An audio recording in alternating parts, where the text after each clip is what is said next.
Vico Uruguay auspicia y apoya la difusión de los principales contenidos de Sobre Ciencia. Bueno, información científica de verdad en el Salpicón, donde van a encontrar lo que no encuentran en ningún otro medio. Pero además nos vamos a meter ahora en otro tema que sí está en todos lados: cine, novelas, libros, comentarios, lo repetimos hasta en el ómnibus. Sin embargo, ¿es un mito o no? ¿Es algo que repetimos a conciencia o solamente porque lo escuchamos? Daniela Hirschfeld, ¿qué porcentaje del cerebro usamos? Necesito una respuesta. ¿Cómo andás? Bueno, no soy yo la que la va a dar, pero sí es Ana Silva, coordinadora del Laboratorio de Neurociencias de la Facultad de Ciencias, con la que conversamos justamente para esta nueva entrega de esta serie que le llamamos Mitos de la Ciencia o Es un mito, y que lo que buscamos es encontrarle la explicación científica o no a esas creencias o esas afirmaciones que repetimos, pero que realmente no sabemos si son así o no.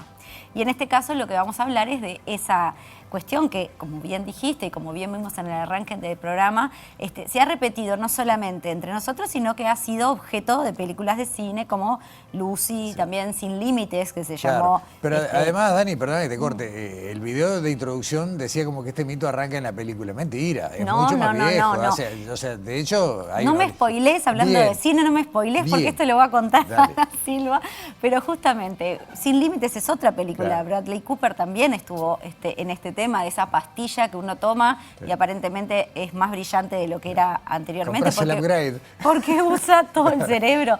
Bueno, este es el mito que nosotros buscamos verificar hoy. Para eso, como decía, hablamos con Ana Silva, experta neurocientífica hace muchos años, que trabaja en muchos campos de la neurociencia, pero la llevamos a este tema. Y lo primero que le preguntamos es este concepto de usar el 10% del cerebro.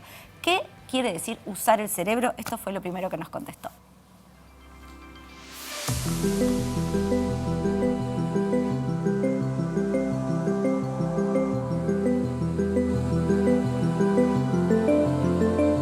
Cuando hablamos o cuando pensamos hoy en usar el cerebro, estamos pensando en cómo se activan sus neuronas, cómo la información fluye entre unas y otras formando circuitos y cómo a partir de esos componentes se constituye la señal o la información para controlar nuestras acciones.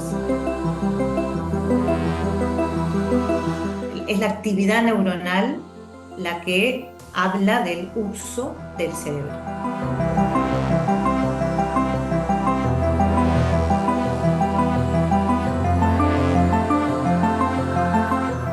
Una primera aproximación, Daniela, ¿no? A esta definición de ese concepto de uso del cerebro, ¿no? Exacto, un concepto utilitario de bueno, qué significa usar el cerebro, esta conexión de neuronas y esta química que sucede ahí. Pero bueno, ¿qué es lo que...? Ya sabemos que el cerebro controla todas nuestras funciones, pero ¿cómo lo sabemos? ¿Qué tanto sabemos del cerebro, no? Eso fue, y obviamente lo resume muy brevemente Ana en esta segunda parte del informe, ya para ir camino hacia la respuesta.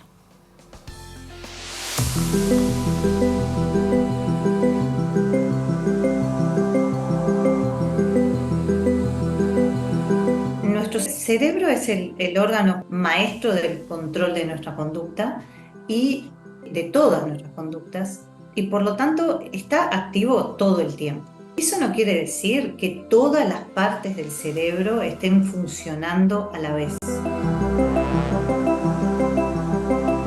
Desde hace mucho tiempo que sabemos que distintas partes del cerebro cumplen distintas funciones.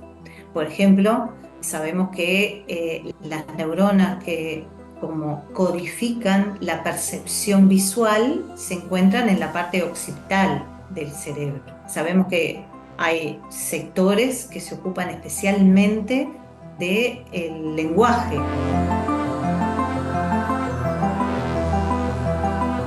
Tenemos maneras, tanto a través de la imagen como a través de registros, de distintos tipos de registros, eléctricos, neuroquímicos, de medir la actividad del cerebro todo y también de cada una de sus partes.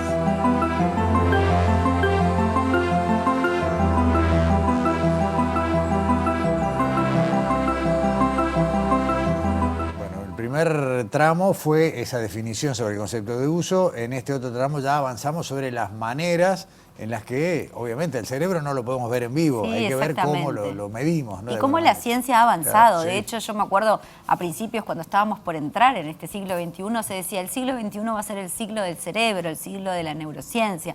Y obviamente la ciencia ha avanzado muchísimo, pero todavía sigue ese mito de usamos 10% del cerebro. Esa fue la respuesta que fuimos a buscar en esta última parte del informe.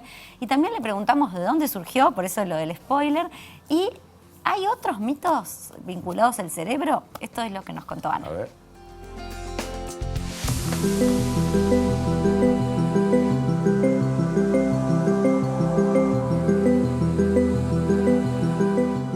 A mí me gustó mucho la invitación de Daniela a hablar sobre este mito, primero por el interés de lo que son los neuromitos. Hay varios mitos que son como estas ideas que se van como permeando en la sociedad, incluso que se van repitiendo de generación a generación, donde a veces es difícil encontrar o traquear de dónde provienen.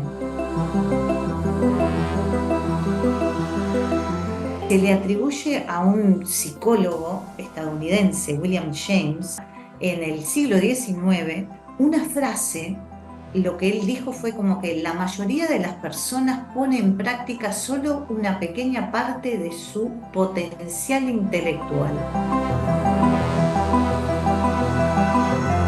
Esto, como pensamos, arranca de comienzos del siglo XX. Es cierto que en ese momento los mecanismos y los instrumentos que teníamos para medir la actividad cerebral no eran tan potentes y podía parecer, cuando se registraban con las primeras formas de registro de la actividad cerebral, que parte del cerebro se mantenía silencioso. Hoy es de esos que estamos como seguros de que es un mito que hay que derrocar, porque tenemos muchos argumentos que hablan en contra de seguir sosteniendo esta afirmación. El mensaje final es que usamos todo el cerebro, que todas las partes del cerebro están activas en algún momento del día o frente al desarrollo de alguna función. Que evolutivamente hablando no hay como explicación para que hubiera un cerebro, ningún órgano, que estuviera como ocupando espacio, generando gasto energético, si no estuviera cumpliendo una función.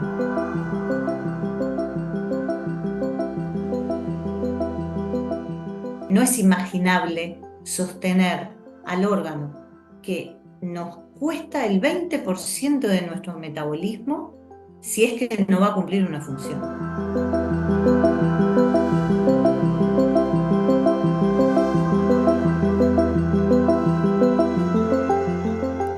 Creo que pocas veces hubo una respuesta tan contundente, ¿no?, a un mito como esta. Es así, es así. Además es interesante la primera parte de esta respuesta donde Ana habla de los neuromitos, por eso la idea de que este no es el único. Y tan es así que uno de los temas que ellos tratan en la carrera de ciencias biológicas, cuando tienen que ver con las asignaturas vinculadas a neurociencia, tratan específicamente los neuromitos, tratan 10 neuromitos, entre los cuales uno es este.